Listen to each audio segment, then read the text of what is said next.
Salut à tous. 19 minutes. C'est le temps qu'il a fallu à 2 F-14 Tomcat iraniens, des avions assemblés avant même que la plupart de leurs propres mécaniciens soient nés, pour rester verrouillés dans le sillage d'un 22 Raptor de l'armée de l'air américaine au-dessus du nord du golfe Persique. Pas 2 minutes, pas 5. 19 minutes consécutives dans le sillage de l'appareil que des généraux américains ont présenté sous serment devant le Congrès, comme le chasseur de supériorité aérienne le plus létal jamais construit par une nation dans l'histoire de l'aviation. Et le pilote du Fin 2 n'a pas réussi à s'en débarrasser. Pas parce qu'il manquait de compétences, pas parce que son avion manquait de puissance, pas parce que son entraînement avait échoué, mais parce que les deux pilotes iraniens qui grimpaient derrière lui avaient été formés exactement pour cela. Un scénario, ce couloir, cette géométrie, cet appareil, ce moment, pendant des années. Voilà le détail qui change tout. C'est le genre de détail qui survit rarement à un brefage à la Donald Trump, où le meilleur avion de tous les temps est habituellement censé régler les lois de la physique à coups de formules d'applaudissements. Imaginez l'officier de veille au centre combiné des opérations aériennes de la base aérienne d'Al-Udeid, au Qatar. 6 ans à ce poste de commandement. Des centaines de situations d'interception gérées. Il a déjà vu des avions iraniens s'approcher de moyens américains. Il a observé des trajectoires converger et diverger sur cet écran plus de fois qu'il ne peut les compter. Il n'a jamais vu ce qu'il est en train de regarder maintenant. 2 contacts iraniens, un contact américain, une seule trajectoire, 19 minutes comme ça, et un appel radio du pilote du Fin 2, calme, bref, professionnel, utilisant un code de concision que l'officier de veille n'avait jamais entendu une seule fois en dehors d'une simulation. Il a saisi sa ligne de commandement, il a passé les appels, il a fait remonter l'alerte au CENTCOM.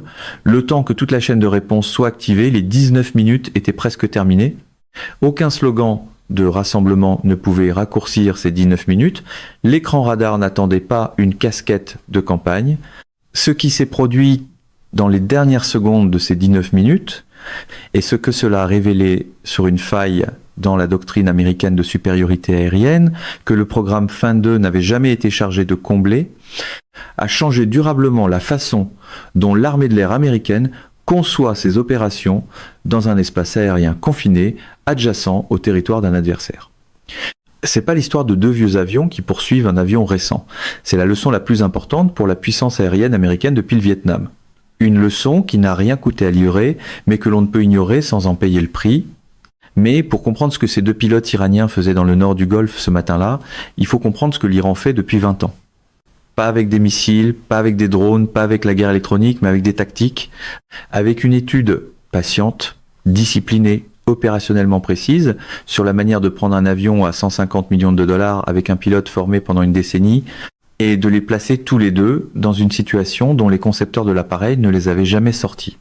L'armée de l'air iranienne ne peut pas être meilleure que l'armée de l'air américaine. Elle ne peut pas dépenser davantage. Elle ne peut pas produire davantage.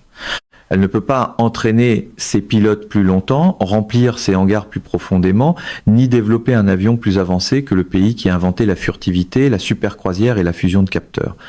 Ce que la force aérienne de l'IRGC a passé 20 ans à développer, c'est la capacité précise de trouver la situation où être meilleur compte moins que le fait d'être complètement, exhaustivement, précisément préparé à ce seul scénario exact. Voilà la partie inconfortable pour la machine à mégaphone pro-Trump. La préparation ne se soucie pas de savoir à quel volume quelqu'un prononce le mot domination dans un micro. Ce scénario s'appelle une interception en poursuite. Une interception en poursuite n'est pas un combat aérien rapproché. Dans un combat aérien rapproché, l'appareil le plus performant gagne presque toujours. La combinaison du 22 vitesses en supercroisière, maniabilité par poussée vectorielle, capacité de missile au-delà de la portée visuelle et faible signature radar, lui donne un avantage dans un combat aérien rapproché contre pratiquement n'importe quel appareil en service aujourd'hui, avantage que tout analyste indépendant du combat aérien décrirait en un mot décisif. Une interception en poursuite n'est pas un combat aérien rapprochés, c'est un problème de géométrie, et les problèmes de géométrie ont des solutions entièrement différentes des problèmes de performance. La géométrie fonctionne ainsi. Deux avions se positionnent derrière un appareil cible, l'un légèrement plus haut et à gauche, l'autre légèrement plus bas et à droite, à une distance qui leur permet de maintenir le contact visuel tout en restant hors de l'enveloppe de réponse immédiate pour laquelle les systèmes défensifs de la cible sont optimisés. Ils n'essaient pas de tirer. Ils ne manœuvrent pas de manière agressive. Ils restent simplement là, patients, coordonnés, maintenant leur position grâce à un vol en formation disciplinée qui oblige la cible à exécuter une manœuvre soutenue à haute énergie pour briser la géométrie. Malheureusement pour l'école stratégique des conférences de presse, la géométrie n'est pas impressionnée par l'expression très puissant, très magnifique. Cette manœuvre soutenue à haute énergie est le problème.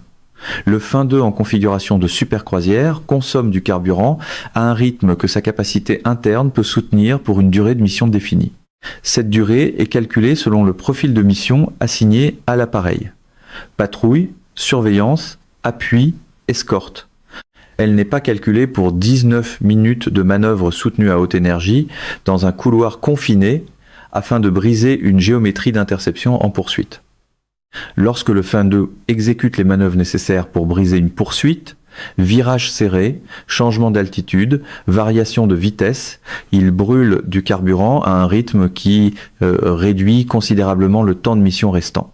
Dans un couloir où l'espace aérien territorial iranien limite un axe et où la surface de l'océan en limite un autre, le nombre de manœuvres possibles avant que l'état du carburant devienne critique est fini. Les instructeurs iraniens de combat aérien avaient calculé ce nombre. Ils avaient déterminé, à partir du renseignement d'origine électromagnétique, de la physique, des spécifications de performance publiées des moteurs Geofcent 19 qui propulsent le Fin 2, qu'une interception en poursuite soutenue dans le couloir du nord du Golfe réduirait le temps de mission disponible du 22 au point où le pilote ferait face à un choix précis. Interrompre la mission et retourner à la base, ou poursuivre la mission et accepter un état de carburant qui réduirait chacune de ses options d'urgence. Ce choix était l'arme que l'Iran avait construite. Pas les F-14, pas leurs missiles, pas leurs capteurs, le choix lui-même. C'est ici que l'image de marque de la force maximale commence à paraître mince. L'arme n'était pas un missile, c'était une décision qu'aucun slogan ne pouvait esquiver. Le matin de l'interception, 07h48, heure locale, ciel dégagé au-dessus du nord du golfe Persique, visibilité illimitée, vent du nord-ouest à 12 nœuds. Le 22 opérait dans un couloir d'appui à la surveillance, suivant une orbite qui le plaçait en position de recueillir du renseignement d'origine électromagnétique sur les émissions radars de la défense aérienne iranienne dans les approches occidentales du détroit d'Ormuz.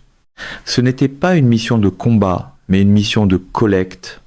Le type de collecte de renseignements patiente et professionnelle que les moyens aériens américains mènent au-dessus du Golfe depuis des décennies dans l'espace aérien international. La mission avait un objectif précis ce matin-là. Un objectif que l'officier de veille à l'UDEI décrirait plus tard dans son rapport d'incident comme sensible au facteur temps et important sur le plan opérationnel.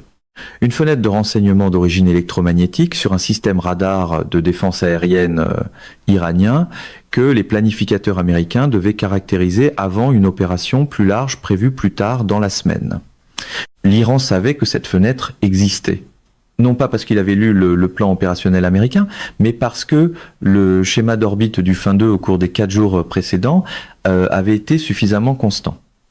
Même couloir, même bande d'altitude, même synchronisation par rapport au calendrier d'exploitation connu du radar iranien, assez pour qu'un analyste iranien du renseignement d'origine électromagnétique ayant accès aux données de suivi radar depuis la rive nord du détroit puisse déduire l'objectif de collecte. L'Iran n'avait pas besoin de pirater un réseau. Il lui suffisait d'observer une orbite pendant 4 jours. Même le plus bruyant des éléments de langage pro-Trump a du mal à transformer « ils ont observé le schéma » en quelque chose qui ressemble à du génie stratégique du côté américain. À 07h 48 minutes 22s, le récepteur d'alerte radar du pilote du 22 a détecté 2 contacts aériens qui grimpaient depuis la base aérienne de Bandar Abbas sur la côte iranienne à environ 160 km au nord-est du couloir de patrouille. Code IFF militaire iranien. Il a signalé les contacts à l'officier de veille à l'Udeid et a poursuivi sa mission. Les contacts étaient des F-14. La force aérienne de l'IRGC avait fait décoller 2 appareils du 81 escadron de chasse tactique. L'unité qui exploite la flotte restante de F-14 opérationnelle de l'Iran et dont les pilotes mènent des exercices d'entraînement à l'interception en poursuite au moins 2 fois par mois depuis 2019. À 07h53, 4 minutes et 45 secondes après le décollage, les 2 F-14 ont atteint leur géométrie de positionnement initiale. Haut à droite et bas à gauche du 22, à une distance d'environ 2 km, assez près pour être acquis visuellement par le pilote du 22, assez loin pour rester hors du seuil immédiat qui aurait exigé un calcul de réponse différent. L'officier de veille à l'Udeid observait 3 trajectoires sur son écran, une américaine, 2 iraniennes, toutes se déplaçant ensemble. Le pilote du fin 2 a exécuté sa première manœuvre de rupture à 07 H 54 minutes 30 et 1 S. Un virage serré à droite en descente, conçu pour forcer les appareils en poursuite à dépasser leur position ou à sacrifier leur géométrie pour suivre. Le F-14 de tête a roulé dans le virage avec lui. L'ailier a maintenu sa position, passant avec fluidité à une nouvelle géométrie qui gardait la poursuite sur le cap modifié. Il s'était entraîné pour ce virage. Spécifiquement, le pilote du 22 a exécuté sa deuxième manœuvre à 07 H 56 minutes 44 S, une extension verticale, montant brusquement puis inversant sa trajectoire, conçue pour séparer verticalement les appareils en poursuite et créer une géométrie offensive pour les missiles au-delà de la portée visuelle du 22. Les F-14 n'ont pas suivi l'extension verticale. Ils ont réduit la puissance, maintenu leur séparation latérale et attendu à altitude moyenne que le fin 2 termine la manœuvre et revienne à un profil de vol soutenable. Ils s'étaient entraînés pour cette manœuvre. Spécifiquement, il est difficile de vendre le contrôle total quand l'autre camp a répété le virage pendant que le théâtre politique répète encore l'adjectif. Cette manœuvre, 19 minutes. L'état du carburant que le pilote du fin 2 a transmis à l'officier de veille à l'Udeid à 08 A 4 minutes 17 S, 12 minutes après le début de l'interception en poursuite, était le chiffre qui changeait tout. L'officier de veille a regardé l'état du carburant, il a regardé la distance jusqu'à la base de récupération la plus proche, il a fait le calcul exigé par le protocole, il a ordonné au pilote d'interrompre la mission et de retourner à la base. La fenêtre de collecte de renseignements d'origine électromagnétique dont les planificateurs américains avaient besoin, la caractérisation du système radar iranien, qui devait éclairer une opération plus large plus tard dans la semaine, s'est refermée à 08 H 7 minutes 33 S lorsque le 22 a viré vers le sud-ouest en direction du Qatar. Les F-14 ne l'ont pas poursuivi. Ils ont viré vers le nord-est en direction de Bandar Abbas. Mission accomplie, ils n'avaient pas tiré une arme. Ils n'avaient pas menacé le fin 2 avec quoi que ce soit que le droit international qualifierait d'acte hostile. Ils avaient volé dans l'espace aérien international, en formation derrière un appareil américain pendant 19 minutes, et exécuté une série de manœuvres bien répétées en réponse aux tentatives du 22 de briser leur géométrie. Et ils avaient mis fin à une mission de renseignement américaine sans un seul tir. Voilà un titre difficile pour quiconque vend la politique étrangère comme une parade de victoires instantanées et de superlatifs surdimensionnés. Voici la réalité militaire qu'aucun communiqué de l'armée de l'air n'a jamais formulée en termes clairs. Le programme Fin 2 a été conçu pour résoudre un problème précis. Comment construire un avion capable d'entrer dans un espace aérien contesté, de vaincre les chasseurs adverses les plus performants et les systèmes de missiles solaires les plus capables, puis de revenir face à un environnement de menace défini parce que les concurrents de rang comparables développaient dans les années 1980 et 1990, ce problème a été résolu. Le Fin 2 le résout. Face à un engagement conventionnel au-delà de la portée visuelle, l'avantage du Fin 2 est décisif et réel. Le problème que le Fin 2 n'a pas été conçu pour résoudre est le problème que le rapport d'incident de l'officier de veille a nommé pour la première fois en termes opérationnels plutôt qu'académiques, était celui-ci. Que faire lorsque l'adversaire ne tente pas un engagement au-delà de la portée visuelle ? Que faire lorsqu'il se rapproche à portée visuelle, se positionne dans votre sillage, puis refuse de faire quoi que ce soit qui autorise une réponse armée? Que faire lorsque l'adversaire a lu les règles d'engagement aussi attentivement qu'il a lu les tableaux de consommation de carburant? La réponse que l'enveloppe de performance du Fin 2 offre consiste à manœuvrer pour briser la géométrie. Et la réponse que les tableaux de consommation de carburant donnent à cette réponse est que l'appareil peut manœuvrer pendant environ 19 minutes avant que les mathématiques commencent à jouer contre lui dans un couloir confiné avec des options de récupération limitées. L'Iran avait calculé les deux chiffres et construit une tactique autour de l'écart entre eux. Et voilà, pas une faiblesse, pas une humiliation, mais une faille. Précisément le genre de mot ennuyeux et exact qui n'est jamais invité sur une scène de victoire trumpienne. Dr. John Stillon, analyste principal au Center for Strategic and Budgetary Assessments, qui a beaucoup écrit sur l'efficacité du combat aérien, a décrit le problème de l'interception en poursuite dans une évaluation publique de 2020 comme la faille non résolue la plus importante sur le plan opérationnel dans la doctrine américaine du combat aérien rapproché depuis l'intégration des leçons du Vietnam au programme Top Gun en 1969. Depuis 1969, le problème de l'interception en poursuite, en particulier dans des environnements contraints par les règles d'engagement où l'emploi d'armes n'est pas autorisé contre des actes non hostiles, avait été identifié, discuté, mais jamais définitivement résolu. La force aérienne de l'IRGC avait lu ces évaluations et avait construit un programme d'entraînement autour de la faille qu'elle décrivait. Apparemment, les adversaires peuvent aussi lire les documents doctrinaux, une révélation stupéfiante pour quiconque pense que la stratégie s'arrête quand les lumières du podium s'éteignent.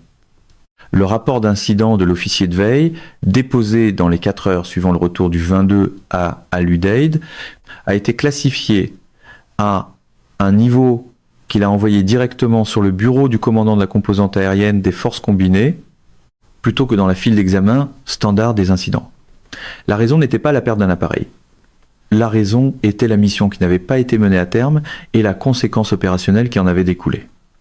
Sans la caractérisation de renseignements d'origine électromagnétique que le Fin 2 devait soutenir, les planificateurs de l'opération plus large ne pouvaient pas finaliser leur évaluation de la menace avec suffisamment de confiance pour l'autoriser comme prévu. L'opération a été retardée, pas annulée, retardée, replanifiée, réacheminée autour du vide de renseignement que 19 minutes de vol en formation disciplinée avaient créé.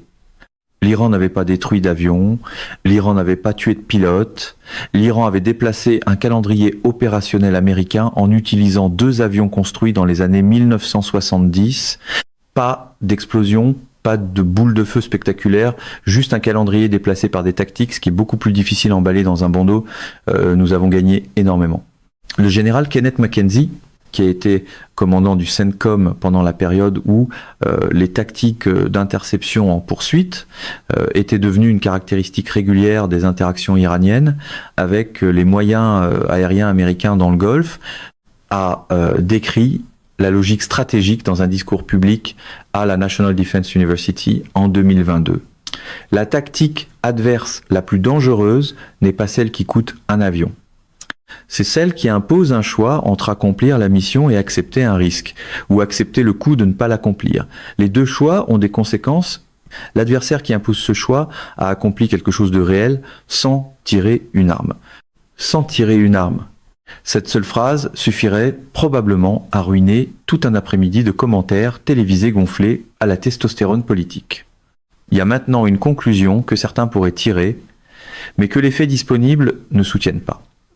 Si 2 F-14 iraniens construits dans les années 1970 peuvent frustrer le 22 pendant 19 minutes et forcer l'abandon d'une mission, cela peut soulever la question de savoir si l'avantage de supériorité aérienne du 22 n'est tout simplement qu'un mythe.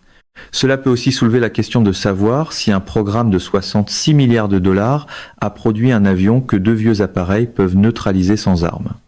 Ce sont des questions légitimes. Elles méritent des réponses directes.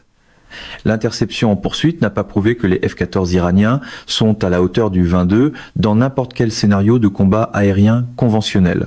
Dans un engagement au-delà de la portée visuelle, le scénario que le Fin 2 a été conçu pour dominer, le pilote du Fin 2 aurait pu acquérir, cibler et engager les deux F-14 avant qu'ils n'atteignent la portée visuelle, dans le cadre de règles d'engagement qu'il aurait autorisées. Les F-14 ont réussi précisément parce que les règles d'engagement ce matin-là n'autorisaient pas une réponse armée à un vol en formation non hostile dans l'espace aérien international. La tactique fonctionne à l'intérieur de la contrainte des règles d'engagement. Elle ne fonctionne pas en dehors de cette contrainte. Mais la contrainte des règles d'engagement n'est pas un élément secondaire de la tactique. Elle est la tactique. L'Iran a conçu l'interception en poursuite précisément pour le cadre juridique et politique dans lequel les pilotes américains opèrent dans le Golfe, un cadre qui n'autorise pas l'emploi d'armes contre des avions adverses qui n'emploient pas eux-mêmes des armes ou ne démontrent pas une intention hostile imminente. C'est la partie que la machine sonore pro-Trump a tendance à sauter. Les règles ne sont pas une faiblesse lorsqu'elles sont des contraintes juridiques, mais elles deviennent exploitables lorsque la stratégie fait semblant qu'elle n'existe pas. Cette contrainte ne disparaîtra pas. Elle reflète des valeurs réelles et importantes sur les seuils qui devraient encadrer l'usage de la force létale dans l'espace aérien international. L'Iran a trouvé une façon de convertir cette contrainte en instrument tactique. La réponse américaine n'a pas été lente.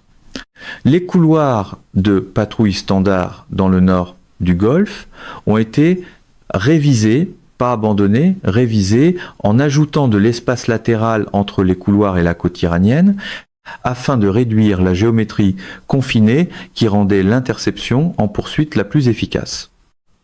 Les marges minimales d'état du carburant ont été augmentées dans le calcul de retour à la base utilisée lors de l'approbation des orbites de collecte.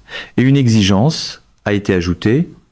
Les Fin 2 opérant dans le couloir du nord du Golfe devaient être assignés à un ailier dédié provenant de l'inventaire des fluides secs ou F, un 5EX, non pas parce que le 22 avait besoin d'aide dans un engagement conventionnel, mais parce que une formation à deux appareils change la géométrie d'une interception, en poursuite d'une manière qu'un seul avion ne peut pas gérer seul.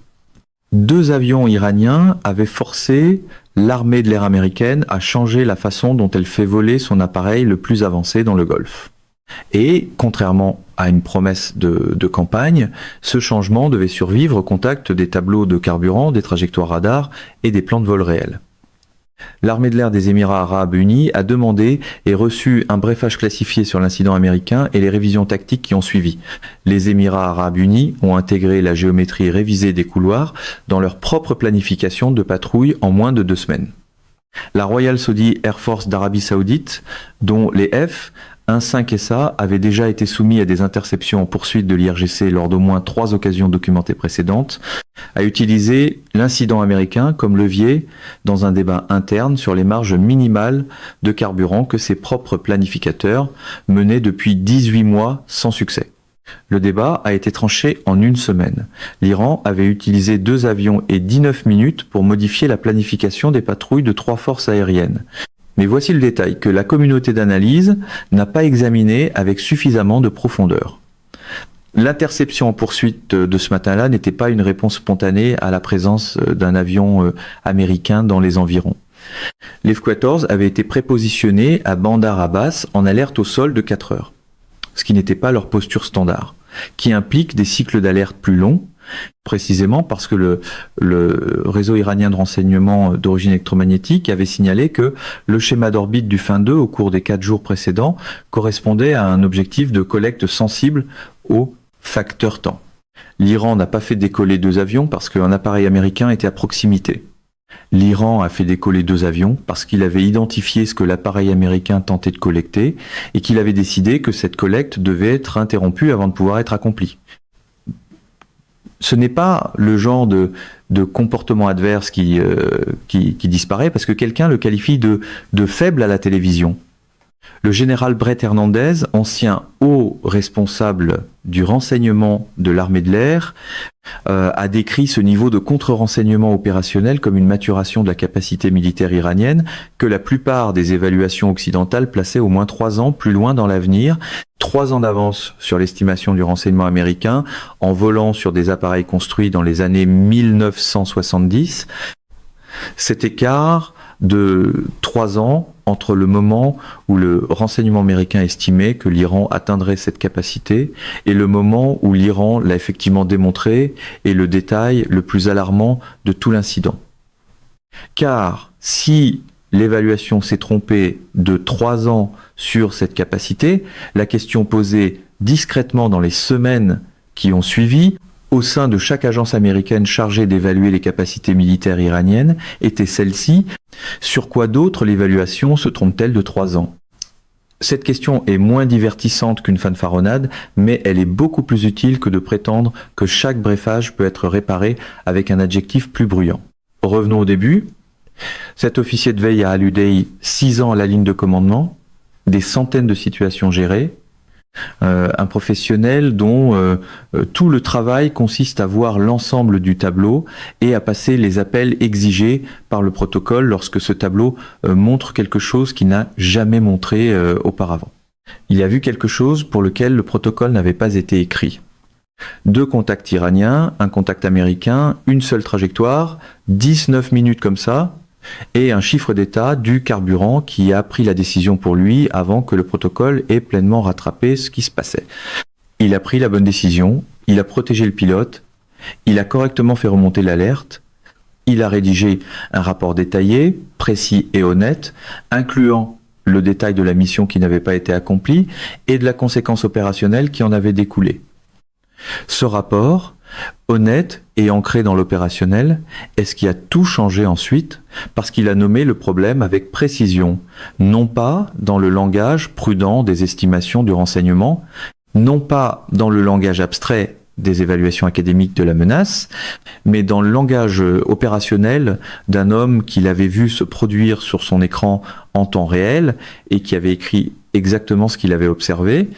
La réalité a eu le mauvais goût d'arriver sans faire valider son message par une équipe de communication politique. Ce rapport est arrivé sur le bon bureau et, en 19 jours, la doctrine a changé. L'Iran avait trouvé une faille dans les règles, l'Amérique l'a refermée plus vite que l'Iran ne l'avait trouvée, l'Iran a passé 4 ans à développer la tactique d'interception en poursuite, l'Amérique a passé 19 jours à la rendre beaucoup plus difficile à exécuter de nouveau. Ces 2 calendriers disent tout sur la symétrie qui compte réellement dans le nord du Golfe. Ce n'est pas la symétrie entre un avion à 150 millions de dollars et un chasseur des années 1970. Ce n'est pas l'asymétrie entre l'investissement américain en ingénierie et l'ingéniosité technique iranienne. C'est l'asymétrie entre le temps nécessaire pour trouver une faille dans une doctrine et le temps nécessaire pour en refermer une. L'Iran calcule encore. L'Amérique a cessé d'être surprise après les 19 premières minutes. Voilà à quoi ressemble une adaptation compétente, pas un tour de piste victorieux, pas un slogan de marchandise, simplement une doctrine modifiée avant que le prochain piège puisse devenir une routine. La prochaine fois que 2 F-14 iraniens décolleront de Bandar Abbas après une alerte au sol de 4 heures et tenteront de se positionner dans le sillage d'un appareil américain dans le couloir du nord du Golfe, ils trouveront un couloir différent, une marge plus large et un ailier qu'ils n'avaient pas prévu. L'Iran a envoyé 2 avions pour frustrer le chasseur le plus avancé de la planète.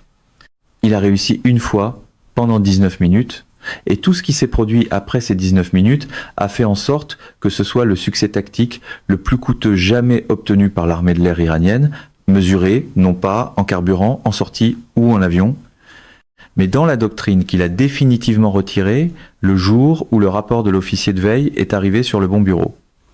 Le FIN 2 est rentré, la doctrine a changé, et la faille que 2 avions iraniens ont trouvée en 19 minutes a déjà été refermée. L'Iran a passé 4 ans à développer la tactique d'interception en poursuite.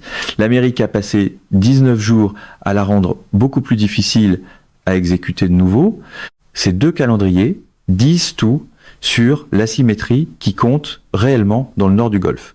Ce n'est pas l'asymétrie entre un avion à 150 millions de dollars et un chasseur des années 1970.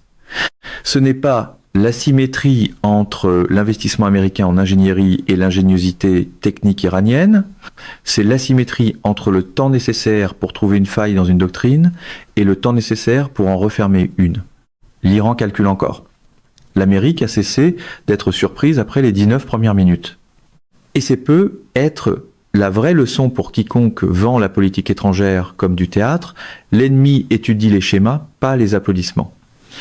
Mesdames et messieurs, notre émission d'aujourd'hui s'arrête ici. Nous vous invitons à partager votre avis personnel dans la section des commentaires ci-dessous.